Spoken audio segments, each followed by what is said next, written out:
नमस्कार. MN news नेटवर्कच्या या खास बुलेटिनमध्ये आपले हार्दिक स्वागत. आज आम्ही तुमच्यासाठी घेऊन आलो आहोत देश विदेशातील ताज्या आणि महत्त्वाच्या बातम्या.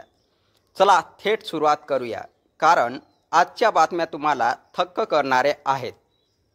धक्कादायक बातमी समोर येत आहे. अहमदाबाद विमानतळावरून लंडनला जाणाऱ्या एअर इंडियाच्या AI-171 या विमानाचा भीषण अपघात झाला आहे. या विमानात 242 प्रवासी होते, त्यापैकी 169 भारतीय तर 53 ब्रिटिश नागरिक होते.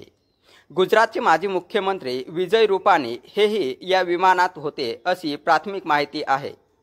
या दुर्घटनेमुळे खळबळ उडाली असून बचाव कार्य सुरू आहे. अधिक माहिती येणे बाकी आहे. राज्यात 10 कोटी वृक्षारोपण. महाराष्ट्रात पर्यावरण संवर्धनासाठी मोठा उपक्रम हाती घेण्यात आला आहे. यंदा राज्यात 10 कोटी वृक्षारोपणाचा संकल्प आहे, तर पुढील वर्षांपासून हे उद्दिष्टे 25 कोटींवर नेण्याचे नियोजन आहे, अशी माहिती उपमुख्यमंत्री अजित पवार यांनी दिली. बच्चू कडूंचे आंदोलन आणि कर्जमाफी. शेतकऱ्यांच्या कर्जमाफीच्या मागणीसाठी प्रहार जनशक्ती पक्षाचे अध्यक्ष बच्चू कडू यांचे अन्नत्याग आंदोलन सुरू आहे. उपमुख्यमंत्री अजित पवार यांनी अकोला दौऱ्यादरम्यान माध्यमांशी बोलताना सांगितले की सरकार बच्चू कडू यांच्याशी चर्चेसाठी तयार आहे आणि कर्जमाफीचा निर्णय योग्य वेळी घेतला जाईल. संभाजीराजेंचा इशारा. महाराष्ट्र स्वराज्य पक्षाचे अध्यक्ष संभाजीराजे यांनी बच्चू कडू यांच्या आंदोलनाला पाठिंबा देत सरकारला कडक इशारा दिला आहे. ते म्हणाले, बच्चू कडू यांची तब्येत खालावली तर संपूर्ण महाराष्ट्र पेटून उठेल. राजू शेट्टी यांचा बंदचा इशारा. शेतकरी नेते राजू शेट्टी यांनीही सरकारला इशारा दिला आहे. येत्या 14 जूनपर्यंत शेतकऱ्यांच्या मागण्यांवर ठोस निर्णय न झाल्यास राज्यात कडकडीत बंद पुकारला जाईल आणि पाखरूही फिरू देणार नाही, असे त्यांनी सांगितले. रोहित पवारांचा सरकारवर हल्लाबोल. नागपुरात माध्यमांशी बोलताना आमदार रोहित पवार यांनी सरकारवर जोरदार टीका केली. ते म्हणाले, बच्चू कडू यांचे आंदोलन सरकारला महागात पडेल.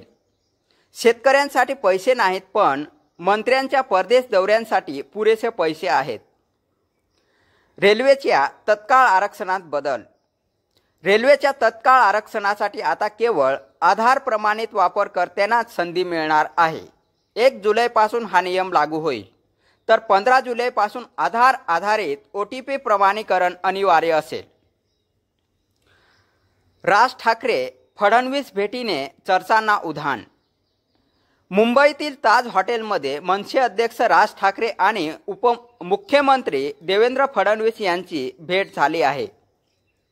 उद्धव ठाकरे यांच्याशी युतीच्या चर्चेदरम्यान ही भेट झाल्याने राजकीय वर्तुळात खळबळ उडाली आहे. ब्राझीलचा विश्वचषक प्रवेश निश्चित. खेळाच्या जगातून आनंदाची बातमी येत आहे.